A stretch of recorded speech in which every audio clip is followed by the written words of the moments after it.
Hello and welcome to a video dedicated to my Tyranny of Dragons prep.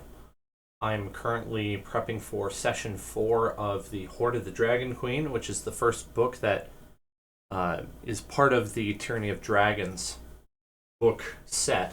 The second book would be Rise of Tiamat. So far, I've been through Greenest in Flames and the Raider Camp, and both of those are pretty straightforward. I'd say Greenest in Flames is probably simple enough that I may not make a video about it, but I will briefly cover what I've done in the Raider Camp, since my players came in not really sure what they were doing. They ended up entering from the northern section into this camp, which is a depressed area. Now, I wasn't paying a whole lot of attention to this, and I didn't realize that this is supposed to be like closer to 150 feet, the cliff above the bottom level. And I said 70, but it hasn't proved to be an issue yet, so I'm going to keep rolling with that number. Though, for your information, I believe the book says it's 100 or 150 feet, so it is considerably higher than the distance I gave my players.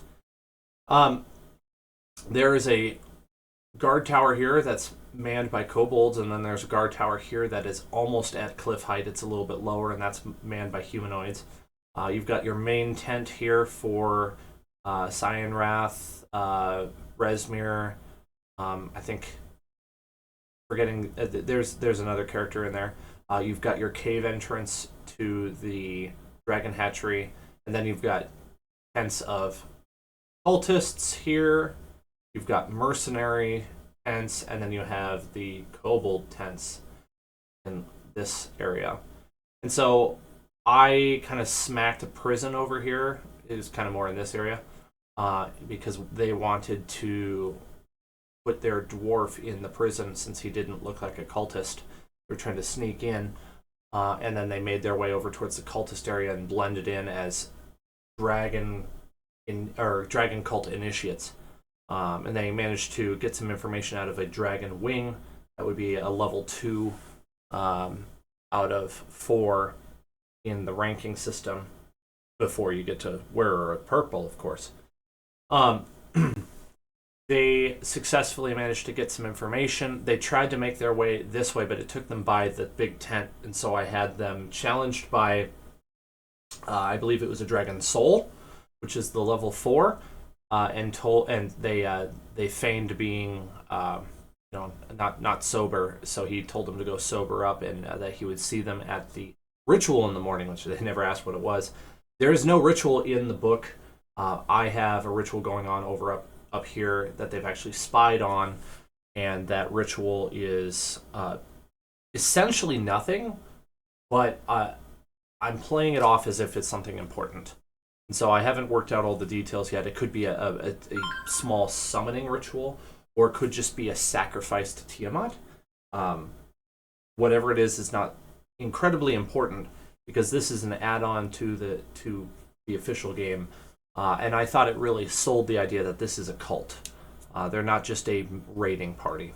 Up to this point, the party only really knows that the cult is a cult because they asked questions.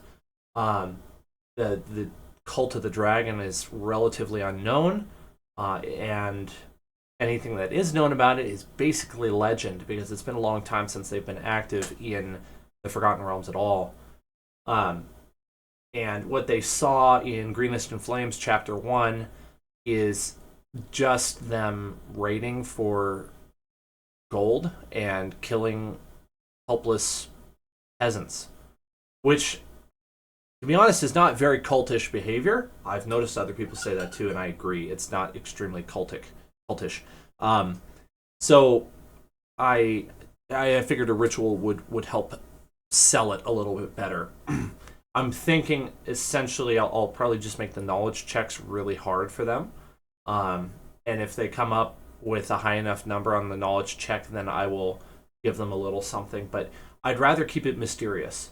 I think it adds to the tension to not actually have an answer for them on what the ritual is about. But I think I'll probably just go with it. It's a sacrifice, a blood sacrifice, meant to appease Tiamat. Okay, so they ended up breaking out everybody that's in that prison area. And that is part of the book. Now, the book says there were 8 prisoners. One of them is Leos and Erlenthar. He's the monk Harper. I kind of goofed on that in the moment. I forgot that it was only 8, and I just pulled a number out of thin air. I said 35. That's considerably higher. So I managed to make it work. What they did is they accidentally stumbled across the hunters. There's some sort of disturbed hunters that are not so happy with the fact that they've been roped into providing the food for the cult. I had them sort of disenfranchised, very bothered by it all. The players pretended to be cultists and then brought up the name Escobar the Red from Greenest, and I had one of the hunters be somebody who regularly traded with Escobar. And so this is sort of what got them on the hunters' good side, and the hunters helped break out the prisoners. They were sort of emboldened by this. So there was a little bit of help with their one comrade in the prison. They managed to get Leosin out as well. There was a series of stealth checks. They succeeded on 2. The third one they didn't, but they were successful enough that a cultist only barely saw the last person leaving, and that was one of the players dressed as a dragon, Cult of the Dragon initiate. So I didn't have it become a combat encounter immediately until actually my player shot him, and then they managed to take him down quickly enough that the camp wasn't roused yet, and they were able to escape under cover of night, and then they were sort of followed for a little while, but the cult eventually lost their tracks and gave up the chase. So they ended up going back to Greenest, going back to the keep, and the governor, Tarbaugh Nighthill, awarded the players with an additional sum of gold for saving people who were part of his village and some of the nearby villages. So that's what's happened so far. They quickly came back before the end of the session. They checked this guard tower. It was actually abandoned because all the cultists were brought down for the ritual. So it was a bit of a risky move on the dragon cult's part. But they don't know, the cult doesn't know that the players are back. This would be the next morning around 5 a.m. And the way I run it, it's still dark at 5 a.m. So it's a very, very early morning ritual.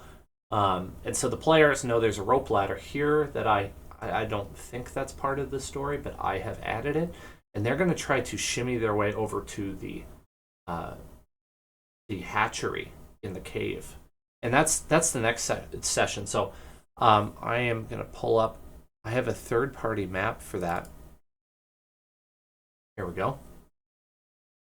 This one's a little bit detailed. And so what I'm going to do is just kind of go through what's in these rooms. I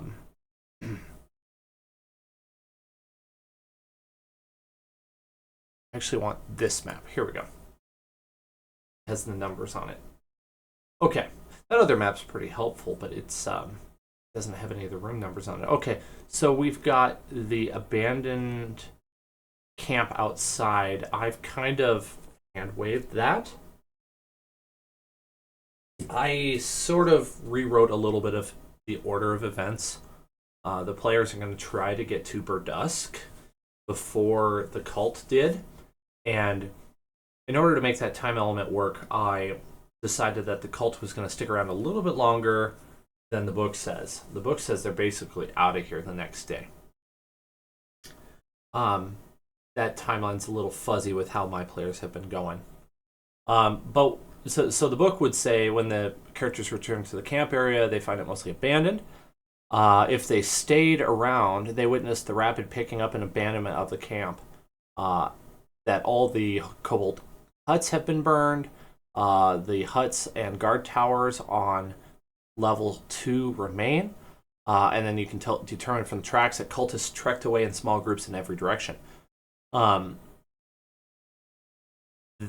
a successful perception check would show that the camp's wagons and animals moved in a train towards the west. So that is essentially like the reveal of where the cult is going if I hadn't revealed that through successful um, discussion with the enemy under cover.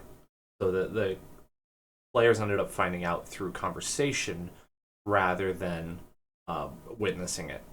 And the packing up is still left to happen.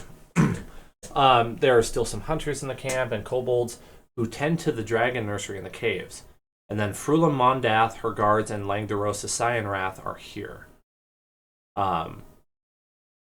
So basically, this cave is the only thing that's really important once everybody leaves. I still have everybody in the camp, so I'm probably going to run the hatchery the same way and chalk it up to be the cultists are all busy in their ritual.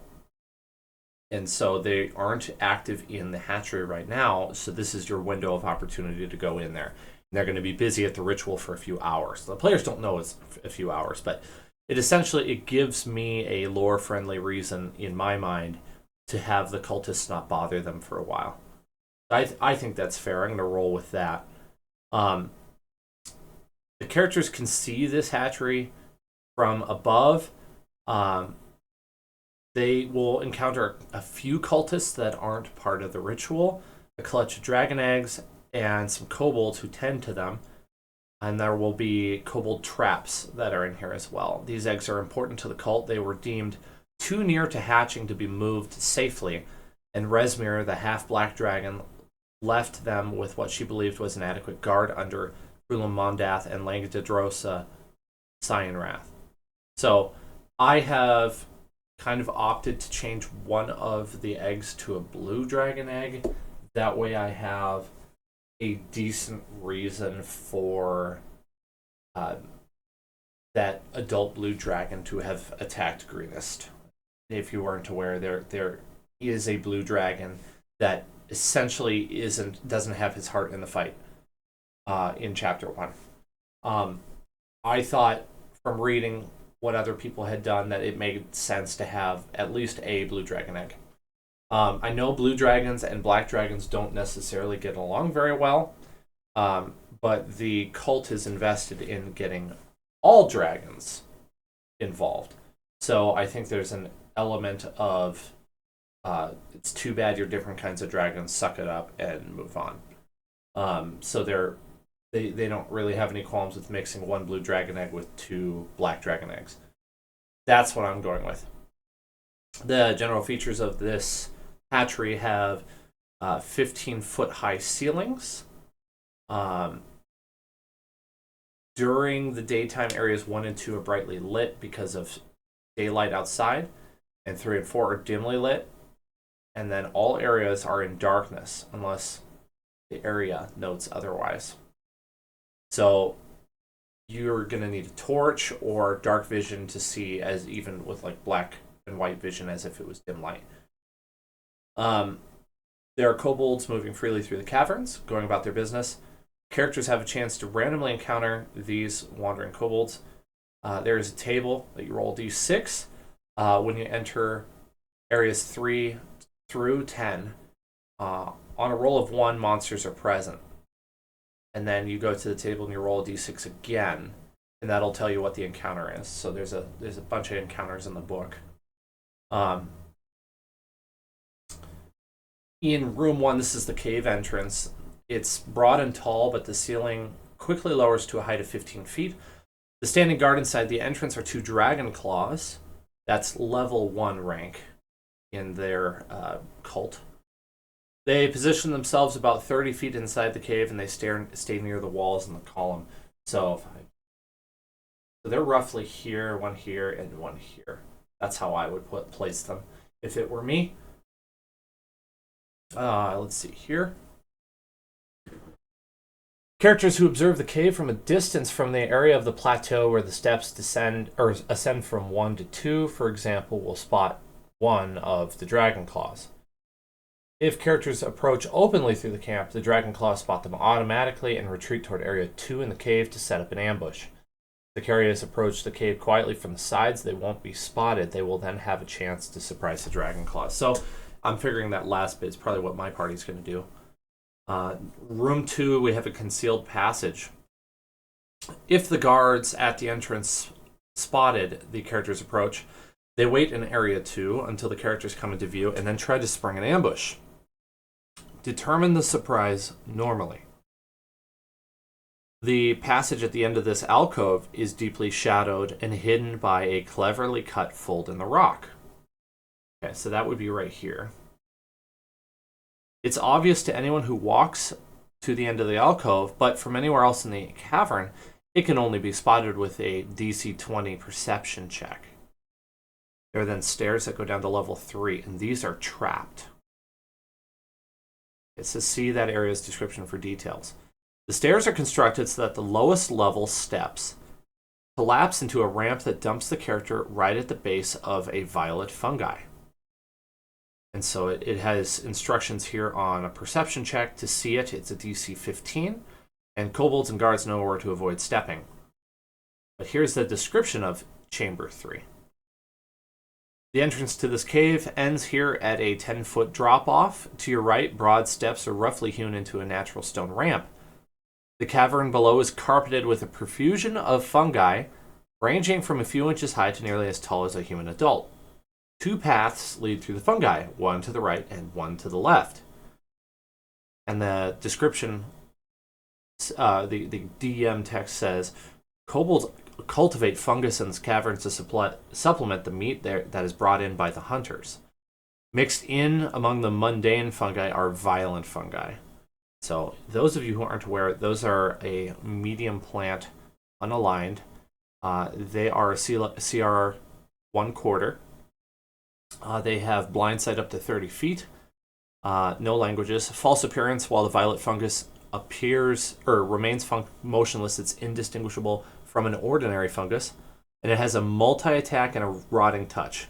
So multi-attack, it gets to do 1d4 rotting touch, which is a +2 to hit, reach 10 feet, and deals 1d8 necrotic damage. So violet fungus aren't the most dangerous, but at level 3, which is what my party is, that could do a pretty serious amount of damage to them.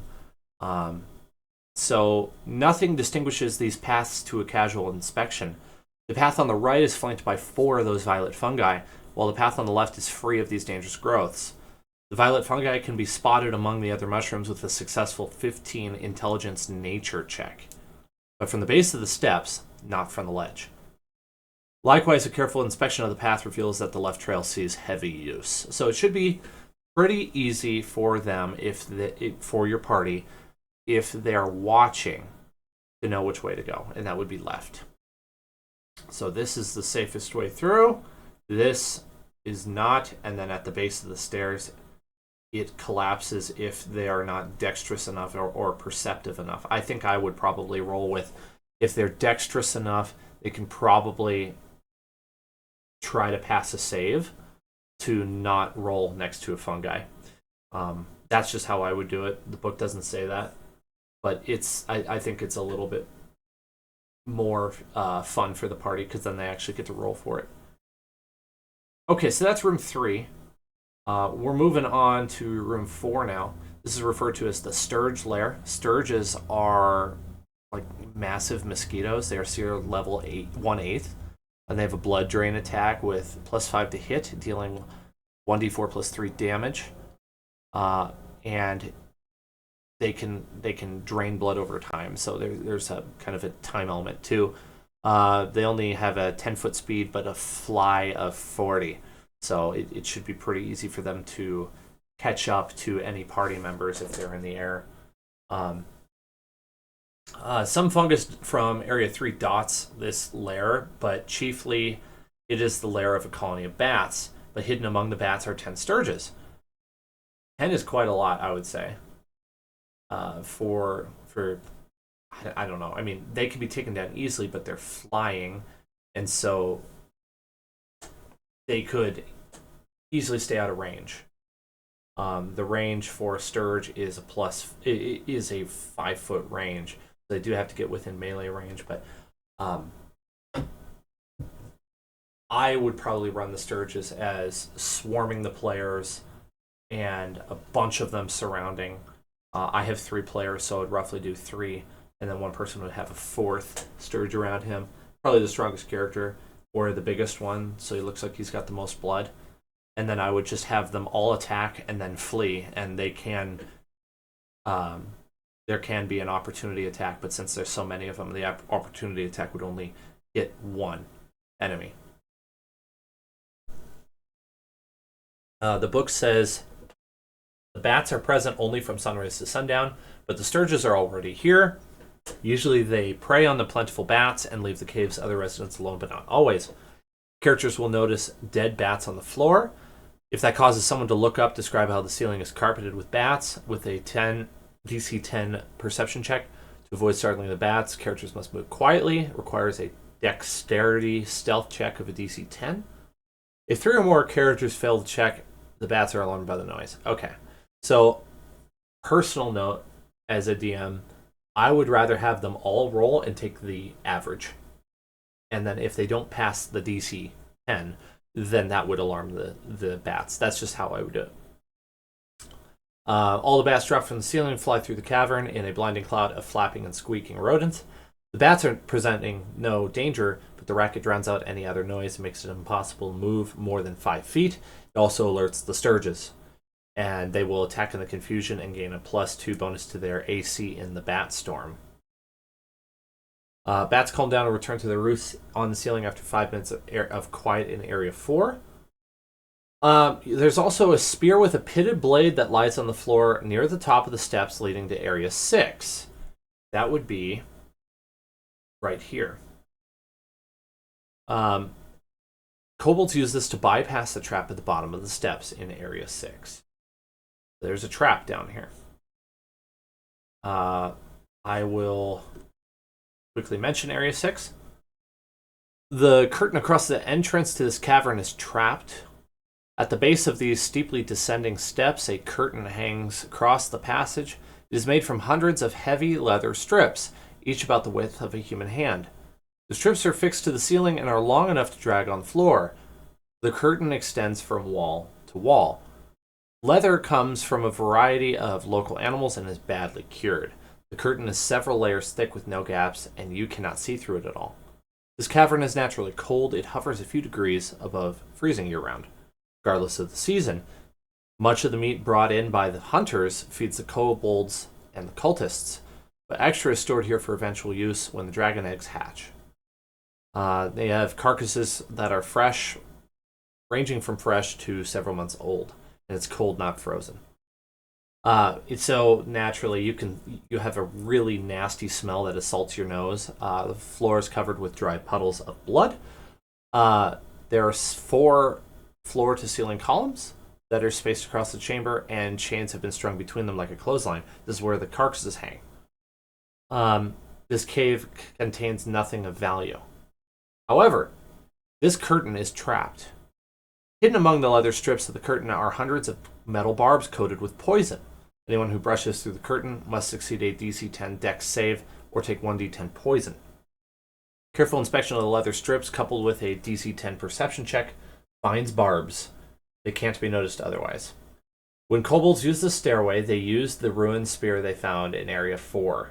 They sweep aside the leather strips to the left of the corridor and wedge the end of the spear shaft into an angled socket in the floor just inside Area 6.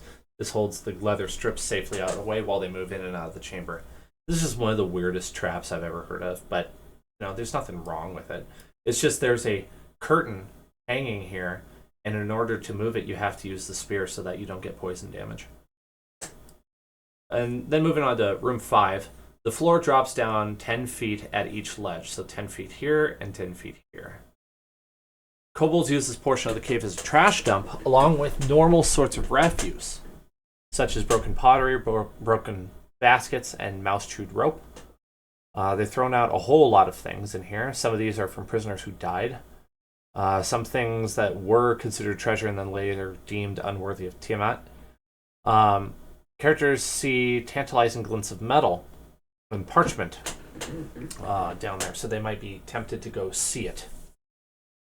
But a strong foul smell hangs in the air.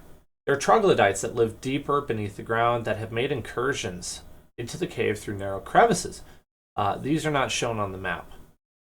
If the characters give the area a cursory look and then leave, nothing happens, but if they spend time searching, 4 troglodytes will attack. Troglodytes are a CR 1/4. They have a movement speed of 30. They have chameleon skin, so they have advantage on stealth checks to hide. They have a high stench, and then they have sunlight sensitivity. They have a multi-attack, which makes 3 attacks, 1 with the bite and 2 with its claws, which deal 1d4 plus 2 damage each, and they are plus 4 to hit with a reach of 5 feet. As for treasure, looking through the trash heap takes 10 minutes to be done effectively, and it finds 1 worthwhile item, an overlooked pouch of 6 ornamental gems worth 10 gold pieces each, and 8 semi-precious gems worth 50 gold pieces each. The troglodytes have nothing that anyone would want near them. Okay. So now the sort of main event, I would say, is the Drake Nursery, room 7. So this is accessible from room 4, and it's just a short passage here. This area is trapped. There's a spike trap here. It has been replaced with a sheet of parchment, is this right here. It's quite subtly colored. Cleverly painted to resemble the surrounding stone. It can be spotted with a successful DC 15 perception check or automatically by someone who is systematically tapping the floor ahead with a pole or other tool. Beneath the parchment sheet is a shallow pit about 2 feet deep lined with poison spikes. Each time a character moves between areas 4 and 10, roll a d10. On a roll of 1 or 2, that character's foot has gone through the trap. The character takes 1d4 piercing damage from the spikes and must make a DC 10 con saving throw against that poison. On a failed save, character is affected by a confusion spell for 1 minute. I have no idea where that comes from. I might just skip that. On a successful save, the character is affected by a confusion spell for 1 round instead of 10. The effect is not magical. So I'm guessing that my best guess would be that's coming from the poison. I don't know that I like the confusion aspect of it. I think I would just impose, instead of a con saving throw, I think I would just do poison damage and piercing damage. I think that makes more sense. Use your own discretion there.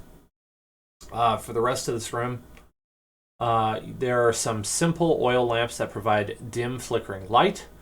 This chamber contains 4 kobolds and 1 winged kobold, which I'm pretty sure is called an Urd, U-R-D. Could be wrong about that, but the book calls it a winged kobold. These creatures are in the upper part of the chamber, and so I'm assuming that means here. If I'm looking at the map, I could think it's here, but this is, I believe, a 10-foot drop. Yes, this lower area is where cultists conducted the rituals to create their guard drakes and then housed the creatures. This ledge is a sharp 10-foot drop off. Wooden stairs descend at the right edge of the ledge. A stout cage made from iron bars surrounds these steps to a height of 10 feet to prevent untrained drakes from escaping up the steps. There's a key hanging on a peg at the top. This opens the lock gate at the bottom. And there's a rack along the wall that holds implements used in training them. Long poles with lassos on the end, used for snaring and controlling the drakes.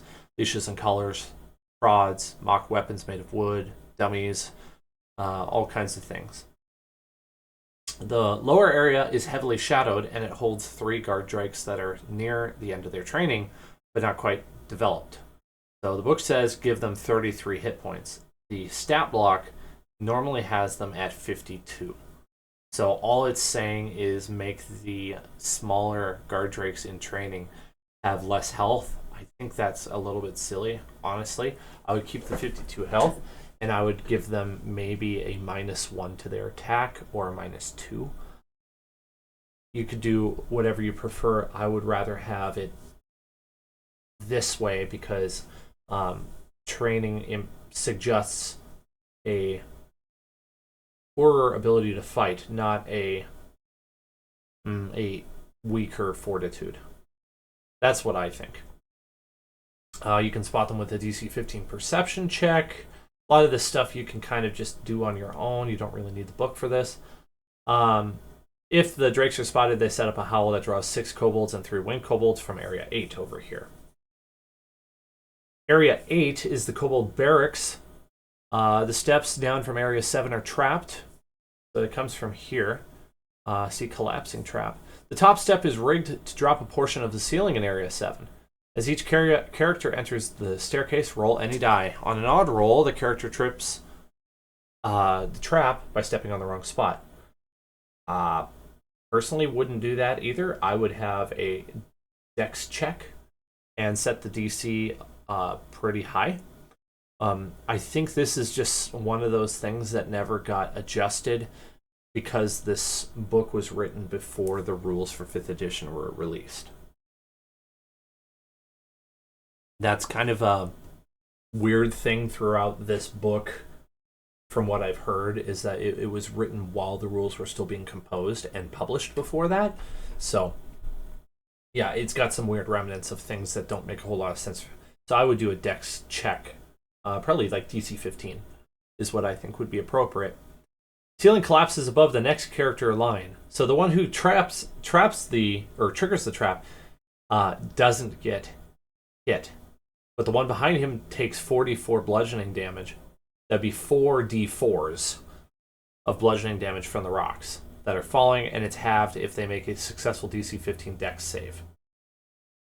Every character within 5 feet then takes 2d4 bludgeoning damage, or half that with a successful save. You can find the trap with a successful DC 10 perception check. In this room, there is some treasure, 38 gold pieces, 152 silver, and 704 copper, sorted into 88 stacks of exactly 8 copper coins each. Which is quite interesting. Dozens of dragon-themed talismans and amulets are carved from bone, soapstone, wood, and ivory. The workmanship on most of them is terrible, but 4 have a unique, if savage, artistic flair. These are worth 50, 60, 70, and 100 gold pieces, respectively. If sold to a collector of artistic oddities to any other merchant, they are worth 10 gold pieces each. Okay. Moving on to Area 9. So this is only accessible through Area 8 or from the hidden passage in Area 2 and going through these tunnels. Area 9. This is the Dragon Shrine. This is a shrine to Tiamat, but with emphasis on her black dragon head and on black dragons in general. It contains many cult of the dragon icons and a devious trap for the unwary, which is an acid trap. Flickering oil lamps provide dim light. Okay, let's look at that acid trap. Holes in the dragon's mouths. That would be the heads of Tiamat. Are nozzles for a trap that sprays acidic mist. 2 triggers. There's a chest. It's under the chest in the northwest corner. That would be over here. And then, if the chest is moved, the trap goes off. Second is in the chest. If it's forced to open or lock is inexpertly picked. Dex, a check of 14 or less, the trap goes off. Everyone must make a Dex save DC 10 or take 2d6 acid damage. Half on a successful throw.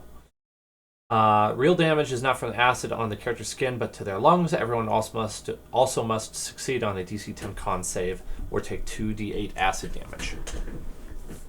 Half as much on a successful save. Okay, and so there's a lot in this room. You have Langdedrosa Cyanrath, the half-blue dragon, occupying the shrine, joined by 2 human berserkers. If the party contains more than 4 characters, which mine doesn't, add 1 more berserker for each additional character. If Langdedrosa was killed in Chapter 1, then replace him with another half-dragon with the same statistics. If Cyanrath fought any of the characters one-on-one in greenest, he immediately singles out that person to address as follows, which mine didn't. He'll say, "You survived. I don't know whether to be disappointed or pleased. It's a mix of both, I think." My players didn't even meet Cyanrath, so they don't know who this character is. If the character beats the odds in greenest and won the fight, you can paraphrase to reflect that, yada yada yada. He's going to attack with his guards. Creatures in Area 10 are not drawn to this fight. They hide and wait to see who wins. The dragon that is in the middle of the room is a statue of Tiamat with 5 heads. This is basically just a area of worship. There's a chest that's locked and trapped that connects to that acid trap. Characters can open it with a key from Area 11. So if they've gone the way I've been reading it, they haven't found the key yet. Or the lock can be picked with Thieves' Tools and a DC 10 Dex check. Okay. If characters spend 10 minutes or more studying carvings in this chamber, they can learn 2 things. First, black dragons are overrepresented on Tiamat, or in the carvings. Almost half of the dragons shown appear to be black.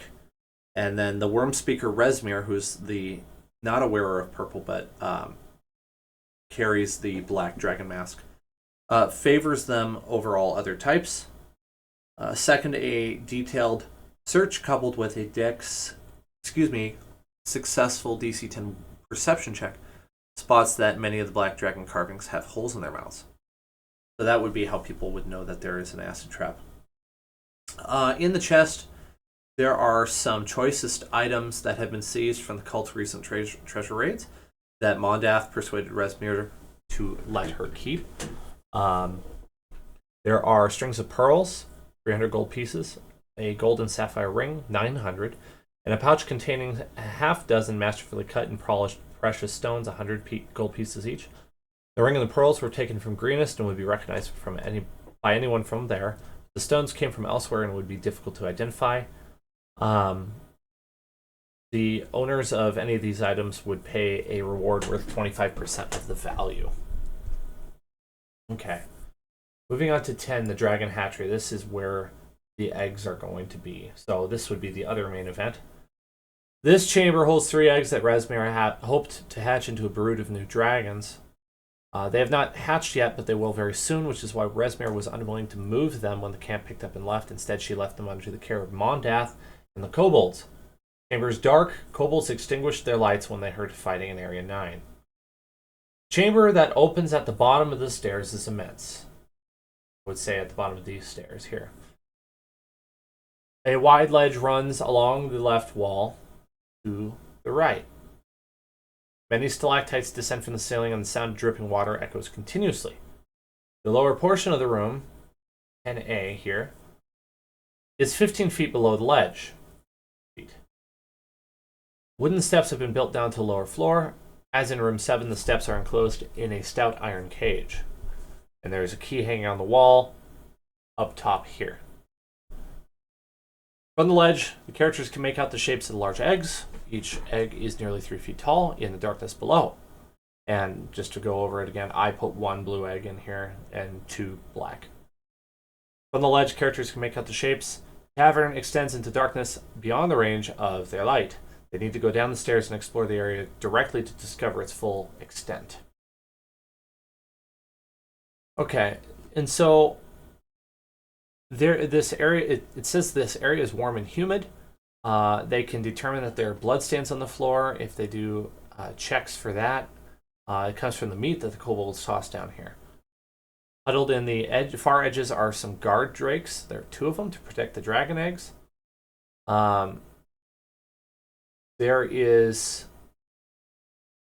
mixed in the stalactites near the southeast corner of the room, an unusual roper.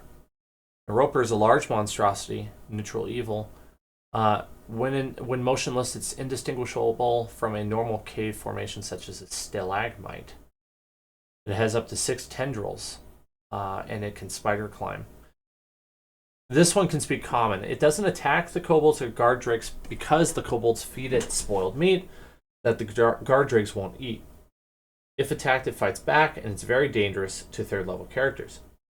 It can reach anywhere in the area in Area 10 with its tentacles, and it can also move at speed 10.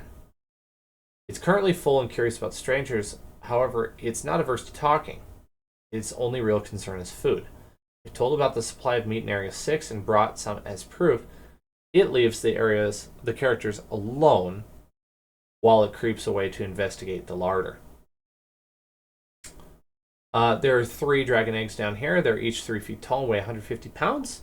2 of them are easy to spot just by walking down the room with a light source. Third is tucked into a pile of similar colored stones behind the columns. I think that would be the blue one if I were to choose. If the eggs are left in here, they hatch in less than a week. If they're taken away, whether they hatch depends on how they are stored and treated. Away from a warm human environment such as this chamber, their progress halts until they are again in a suitable incubator. The dragons can be easily killed if the eggs are smashed, crushed, or stabbed. If an egg is simply cracked open, the infant dragon struggles for breath, cries, and squirms like a human for a few minutes, then dies. In Area B, you have some kobolds in hiding. There are 4 in there, hidden in this depression. They extinguished their lights when they heard the fighting in Area 9. They have some glue bombs and some fire bombs, which they will make use of. If all else fails, they scramble up their makeshift ladder and make attacks with their short swords. All right, we're wrapping up here. 3 more chambers, and then we're done with this section. Room 11 is Frula Mondath's chamber. So, Frula Mondath is a CR level 2 medium humanoid. She has moved into this simple but comfortable chamber when the camp was abandoned. She is one of the leaders here. If no fight has occurred with the guards in Area 12 and characters enter this chamber from Area 9, then Mondath is here when they arrive. Guards in Area 12 hear whatever happens in this chamber and respond dutifully. So I want to make mention that there is a hidden door here. And you can't get into 11 from 9. You have to come from Area 2 into 12, then into 11, and find the secret way through. In here, there's writing desk and stool, books and papers, mirror. Light comes from oil lamps. There are rugs everywhere around the floor, including an open chute that drops to Area 9. This is hidden, though. There is a single map of the green fields showing the villages the cult attacked and looted. And there's an arrow sketched in from the green fields towards the west and towards the town of Baragost on the tradeway, where the arrow turns north. A separate sheet of paper is covered with numerals in numbers that contains the note, everything must be freighted north to Neritar. Resmir allowed us to keep some pearls, a ring, and a handful of small stones. Other papers of less interest. Most of them have bad poetry about dragons. And then the smaller chamber has a bed and a trunk with the clothing. And